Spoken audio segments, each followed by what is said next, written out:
Today we're talking about film festival. That adds color to the story.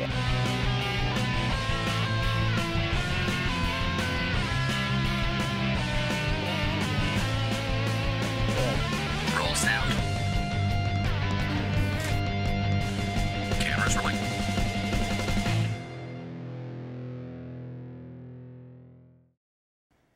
Welcome to Butter City, TV show all about filmmaking and Minnesota. Today we're here with Matt Ehling, award-winning director, filmmaker, DP, director of photography. Any other title that I'm missing there? No, that covers it. Anything that gets the job done? Yeah, exactly. Welcome. Thanks for being on the show. Yeah, thanks for the invite. So I know that you've been doing this for a long time. Mm-hmm. So take us back to the early years in Matt's life. So Okay. when did you first decide that that filmmaking was where you wanted to go? It's been, I've been doing this professionally for just about 20 years. And then before that, I sort of got the bug at a cable access facility. So it's fitting that we're shooting here at SPNN. So cable access has been in my blood for a long time, and kind of getting, the hands on the gear and the hands on the ability to distribute something immediately was pretty intoxicating for me. Mm-hmm. When I was a younger kid, I thought that I would be a comic book artist. I was really into the graphic arts and visual arts, and got the film and TV bug in high school through cable access. And so I went to the U for a while, went to Minneapolis Community College, and was in their film production program. And coming out of that, started to freelance, and was fortunate to be getting into the market here locally when there was a lot of activity going on. Mm-hmm. There was a lot of feature production and big-time commercial production, and it was just a really, really vibrant market. So you could establish yourself kind of quickly. It took a while to get up to working freelance full-time, but I've been working in various capacities ever since. So when you got into it, your filmmaking has this really intentional need to kind of analyze society and how we are functioning as a society. Was there, when you started picking up a camera, was it specifically to be able to investigate things or to explore complex issues, or was it for filmmaking's sake? Was it for... Well, initially it was for the sake of the medium. I was really intrigued by the storytelling possibilities of the medium initially, and I was at first interested more in fictional filmmaking. And it wasn't until 1995 that I was approached by a friend of mine who was going to produce a documentary about obscure candidates that run at the New Hampshire primary. And people might not know this, but in virtually every other major state primary, you have to get a large number of signatures to get on the ballot for ballot access. In New Hampshire, you just pay $1,000 and you're on the ballot. And so you have this, vast collection of, people from just complete weirdos to people with really, deeply held ideological beliefs that can't get access any other place. Sometimes they're the same people. And sometimes they're the same people. And so he wanted to do a film about this, and I had been interested in politics, prior to this, but this was my first way to kind of marry a political interest and an interest in sociological issues with filmmaking, because I had never really considered documentary film. And I we went out there and shot for 4 days at the primary, and I just got the bug, and switched over entirely to doing documentary work. I still did a lot of shooting over the 90s as a cameraman mm-hmm. on feature films, lower budget feature films. So I shot Mitch Hedberg's, if people are familiar with him, he was a comedian that was from St. Paul, and went on to some national renown, and he did a feature in 1999 that went to Sundance. So I've shot a lot of fictional feature work, mm-hmm. but my personal work has always been documentary based. So one of the clips we're going to take a look at is from Urban Warrior. Mm-hmm. So do you want to, talk a little bit about what interests you? Again, this is along those lines of, looking at the sort of militarization of civilian forces, mm-hmm. And some of our rights in relation to that. So do you want to talk a little bit about what drew you to this project? Oh, sure. I think my interest in politics has always been about a subset of two issues: an interest in who has access to power, and then political power generally. And that gets into a whole lot of other sub-issues. like law enforcement power, military power, and so forth. And I had been a watcher of military and police institutions for a long time, and noticed over the 90s how they were starting to merge in ways that previously American law did not recognize or allow. So like the use of military tanks to conduct a law enforcement raid at Waco, Texas in the early 90s, or the explicit use of military CS gas in the WTO protests by Seattle police against civilians. So these sorts of things were interesting to me, and I thought there was a trend there that needed investigation. So Urban Warrior is a documentary about looking at that marriage of law enforcement institutions and military tactics. Sweet, let's take a look at this clip.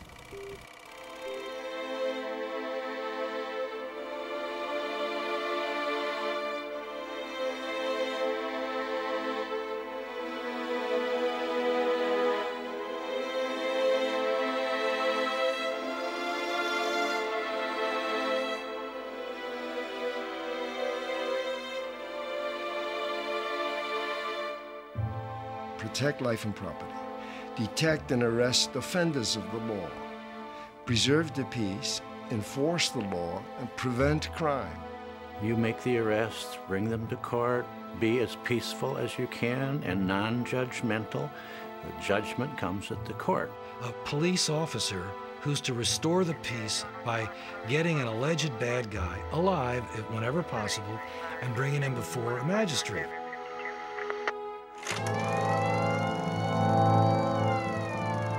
A civilian police officer is taught from the police academy and all through his career to use the minimum force necessary to accomplish the mission.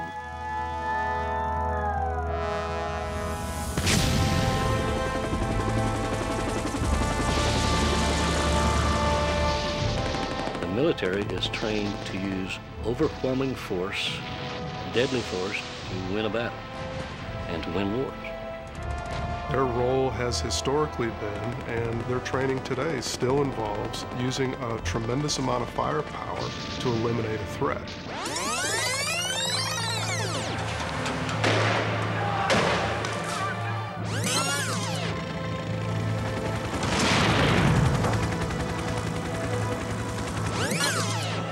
There's a fundamental difference between police and soldiers.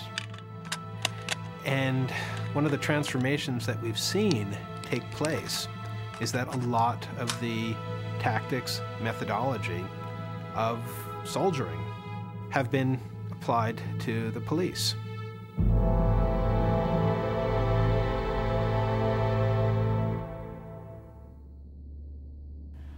Wow, Matt, what's stunning about that is that you pick up on this topic of force and this friction with civic engagement, which is something that I know you're also passionate about. So how was this project for you to work on? I mean, did it change the way that you, were you already sort of thinking like this? Were you already like, as you analyzing your everyday life and sort of realizing what the importance is of engaging in community and at the same time what the importance is of, institutions to function? Did this film change that for you? Well, I think 9/11 really changed my focus as a filmmaker. I'd been interested in civil liberties topics and issues of power prior to that, but a lot of the film work that I'd been doing, the documentary work, had a little more broad lens to it. So looking at other issues outside of those issues, although it always touched upon that topic area. But this was produced over the course of 9/11. 9/11 happened towards the end of the production of this movie.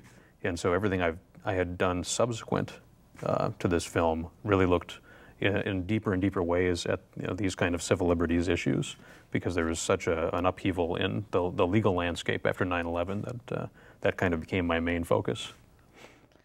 Some people, I think it'd be interesting for folks to hear a background, if you can speak to this, of how to, there's a lot of people who want to make films like this.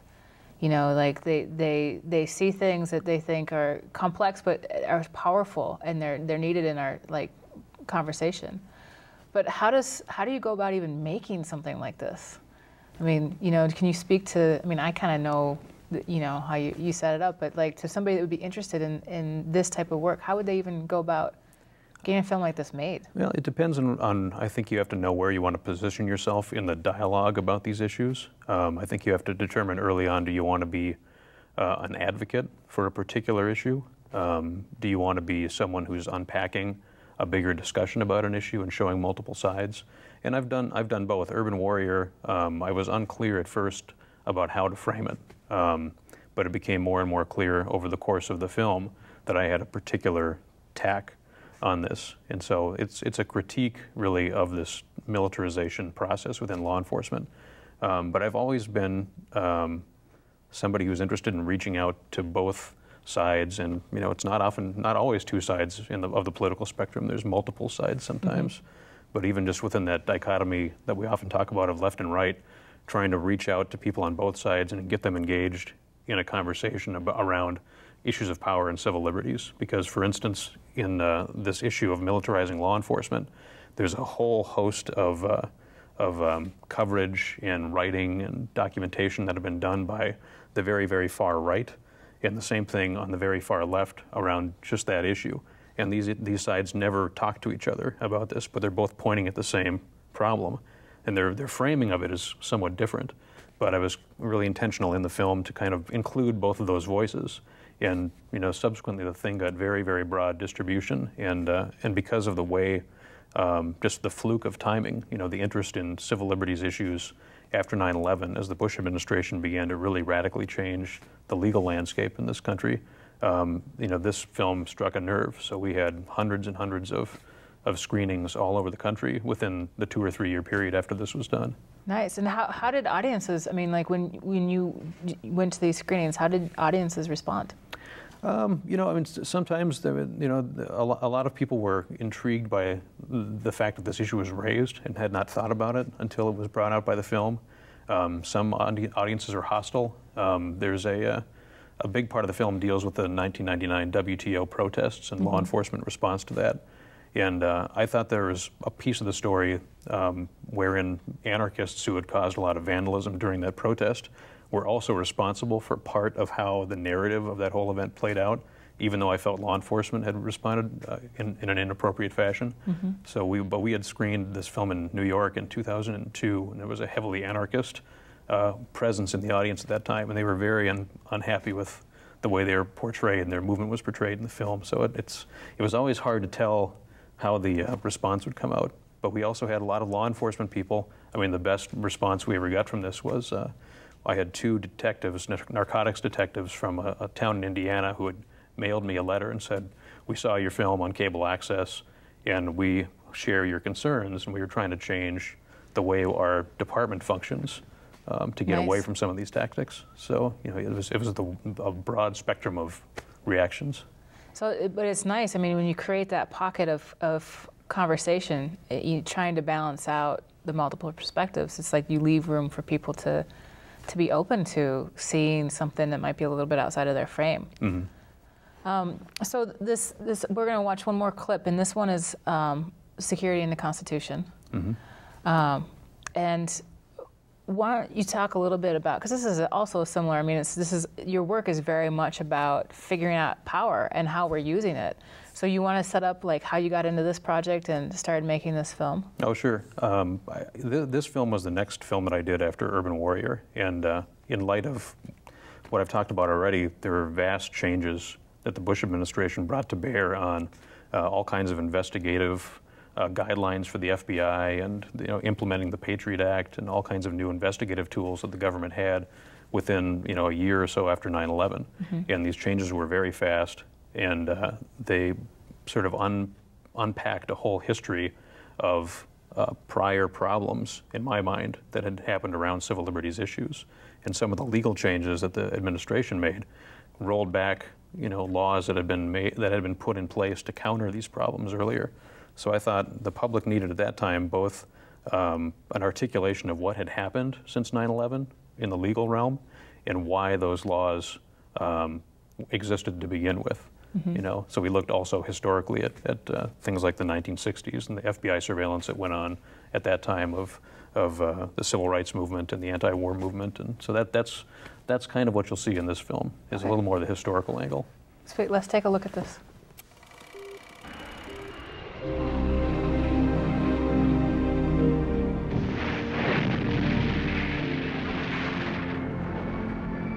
On September 11th, 2001, the United States was confronted with a new and unprecedented terrorist threat.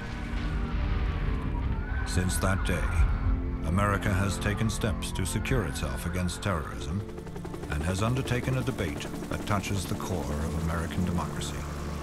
The goal here, undoubtedly, is to prevent a recurrence of the terroristic acts like the ones we saw in September of 2001. As federal officials have sought new methods to combat terrorism, their actions have brought old controversies about the extent of governmental power into fresh focus. We appear to be facing a permanent war on terrorism, one that we've been told will not end in our lifetime. And what I am most concerned about is a permanent downward ratcheting of our civil liberties. National security and civil liberties converge in this program as we explore security and the Constitution.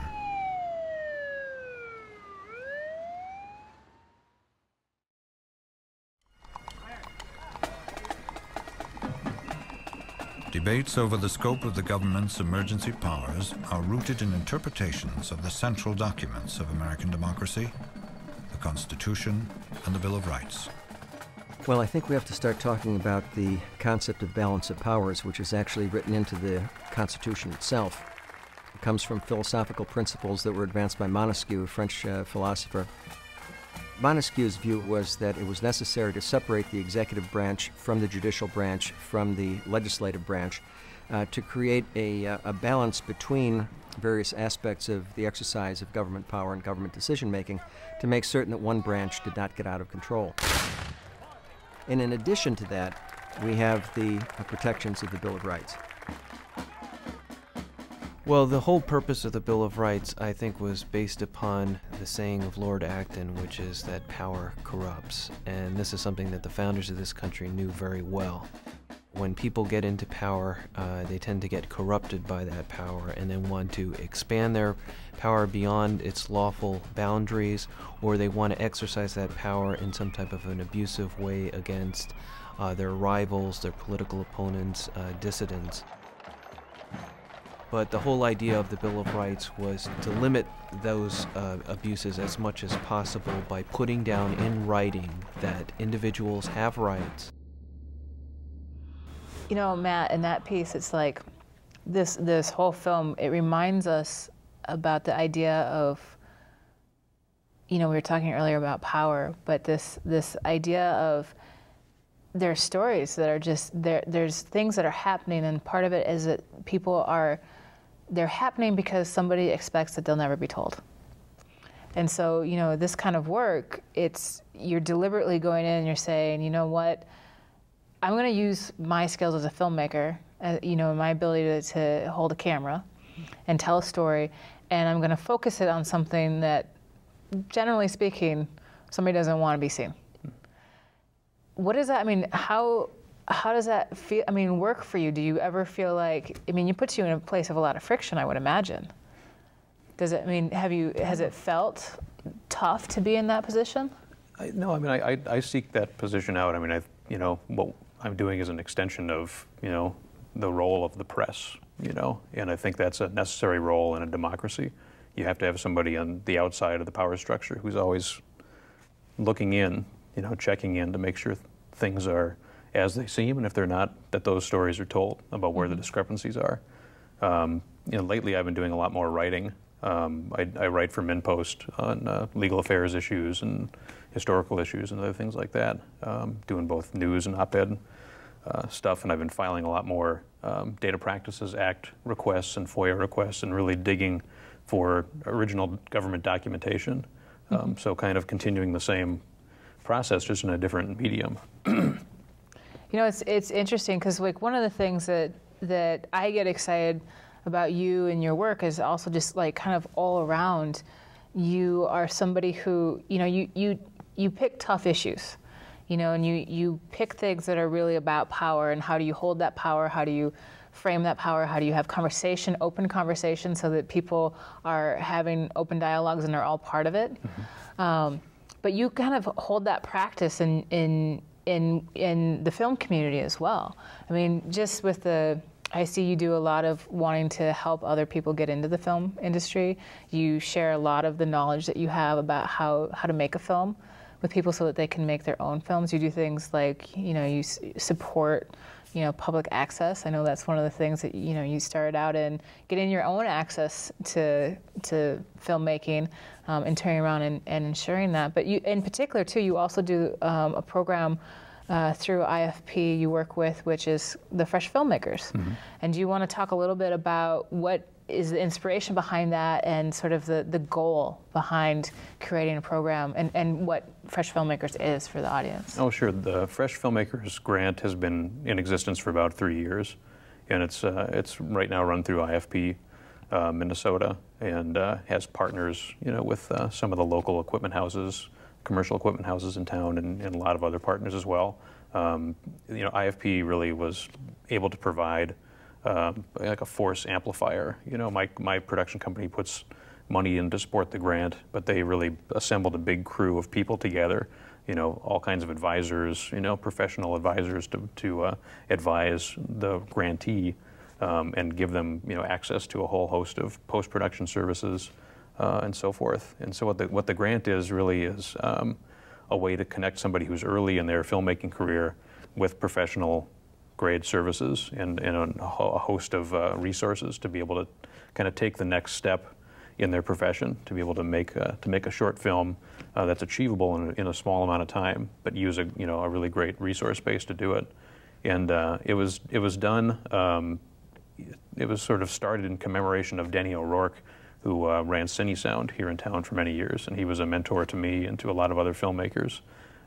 He was just, you know, the guy who would always spend, I would go in there as a, fresh-faced young filmmaker, and go into Denny's sound studio. Hence the fresh filmmaker. Hence the fresh filmmaker. Fresh-faced Matt filmmaking. It wasn't going to be it, so I had to be fresh-faced. Yeah, right, fresh filmmaker. Absolutely, and you're terrified. It's your first time in a professional sound studio, and you're hoping that it's not going to cost too much, and you're not going to be bankrupt by the end of the process, and you're going to get what you want. And he would spend 10 times longer than what he charged you to make sure that you got the results you needed. And he did this for everybody, and would spend a lot of time talking people through the history of the business here in town. And so he had a big impact, and he died pretty unexpectedly. Mm-hmm. And so I thought this would be a nice way to commemorate his legacy for carrying on that purpose of trying to get people involved and taking that next step. So now when you're working with new filmmakers, do you see yourself in them when they come in and they're like, yeah, I've got this film and I'm gonna make it? Hey, I mean, that's all, we always want to hear that, that's the story I always want to hear. So it's fun to see, that continue, that people are still engaged in this medium. It's really great. Is there a project that's on the horizon right now that you're cooking? It's all writing coming up. Yeah. I've really been focusing more on that, and really, being intentional about filing these Data Practices Act requests and FOIA requests, and moving on to litigation stages. So there's a number of things that are going to be entering litigation soon. So I've got requests out with the Department of Homeland Security that have been lingering for a long time. And do you think, given that you've made a few different films that have gotten pretty wide distribution on these topics of security and basic, civil liberties, and being able to, like, civic engagement and that friction, do you see a change? I mean, do you see, like, the film topics that are starting to present themselves, do you see it like a new sort of evolution in that story, or do you feel like people are going to keep making these same films because these same issues are still at the same stage that they were? Yeah, I mean, the civil liberties picture in the country has changed for some ways for the better, and in some ways it's stayed the same or degraded. So a lot of this stuff that, for the last decade I was focusing on, that was the result of the Bush administration. Mm-hmm. Some of that legal framework has been adopted by the Obama administration and continued on. Mm-hmm. on some things they've changed radically. They've given up. They've rejected the legal memos that form the basis for torture claims and enhanced interrogation, techniques that the Bush administration used. So some of that stuff has fallen by the wayside. But, in terms of getting, government data out of the Obama administration, even though they've been very publicly saying they want to change things, it's just been a lot of foot dragging. So some things have not changed. Some of the transparency issues have not changed. So these things tend to be long-term stories, that no matter who's in, Democrat or Republican, the architecture of power that gets created sustains itself, and you always have to keep on pushing against it. So since your films are going to continue to be relevant, how would somebody find you, your films, and get this kind of content? Oh, sure. I've in the last year and a half, I've kind of consolidated everything I've been doing: the films, the writing, the data practices stuff, on a site called publicrecordmedia.com. So if you go there, you'll have access to all this stuff. And I've been trying to populate it with all of the old, raw footage, and I've got hundreds of hours of this stuff that I'm trying to slowly get up online. So keep checking back. In about 15 years, it'll all be up there. Sweet. And we will still probably need filmmakers like you getting that data up there for us. So I want to thank you for coming out today. Your work is great, and it's very needed, and I'm glad that it's out there and getting viewed, and people are able to keep the conversation going. It's powerful stuff. Oh, thanks for having me. Thank you for watching Butter City. It's a show all about filmmaking, and it's all about Minnesota. Please check us out at buttercity.com, Facebook, and we tweet as well. So see you at the next episode.